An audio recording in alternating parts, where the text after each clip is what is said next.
And it seems it's not just ISIS that is on the US president's target list in Africa. President Donald Trump has announced that he is cutting all future funding to South Africa as the country is confiscating land and treating certain classes very badly. Trump made the announcement on his social media platform Truth Social. He said South Africa is conducting a massive human rights violation.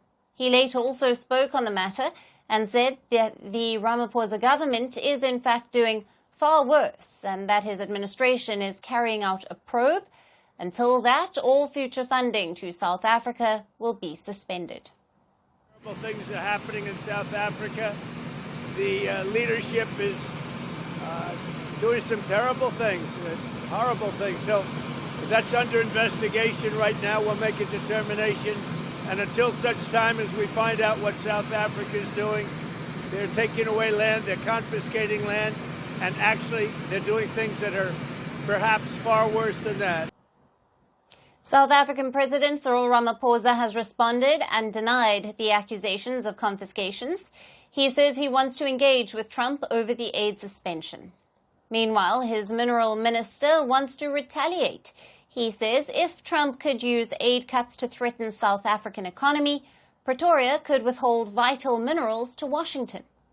You passed an Exploration Act, therefore Trump would withhold funding to South Africa.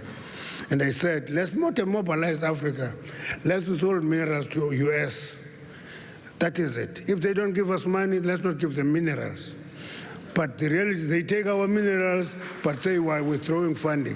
No, we have minerals in the continent, and therefore we have something that we have. We're not just beggars, but we must just use that endowment for our benefit as a continent. But if, as a continent, we are frightened, we fear everything, we are going to collapse, and will collapse with minerals at our doorstep.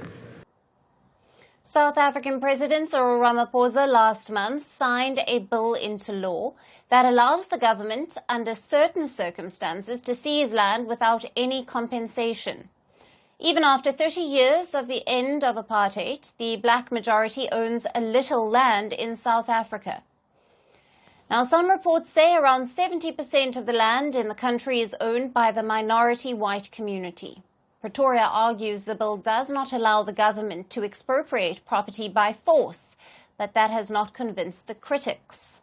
Even members of the government coalition have raised objections.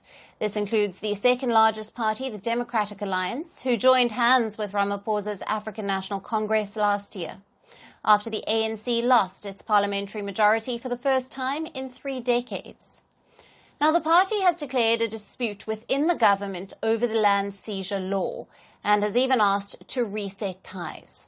The DA's objections have reached all the way to President Trump's ears. The land reforms have put crucial U.S. funding to South Africa in jeopardy. In 2023, the United States committed nearly $440 million in assistance to South Africa.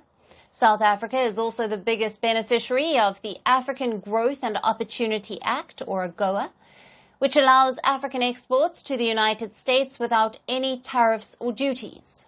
The agreement is set to expire in September this year, and there are doubts if Trump will renew it. Earlier, Ramaphosa had expressed confidence in the nation's relationship with Trump. He said that he had spoken to Trump after his election win and looked forward to working with his administration. He also said he is not worried about the relationship with Washington under Trump. But now it seems there is need to worry. Analysts had already predicted the Trump trouble for Ramaphosa over his growing ties with Russia, Iran, and his stance on Israel. But land seizure law seems to have hurt Trump the most. Many in South Africa also had not expected the abrupt halt to foreign aid from the world's largest donor. That stops money flowing for wide-ranging projects. NGOs that are funded by PEPFAR cannot not operate without this funding. So the first question that needs to be asked, and that many people in the sector who are involved in HIV work in one way or the other are asking themselves, what's going to happen? The world should worry about the ascension of Trump. Do you think, look at what is done, WHO, how can America withdraw from WHO? The only thing he thinks about is the money they put in there, but not the benefits that accrues and the goodwill that accrues to America through that little thing. The world is in trouble. While the US-South Africa ties are likely to deteriorate under Trump, it also brings the Elon Musk question into the equation.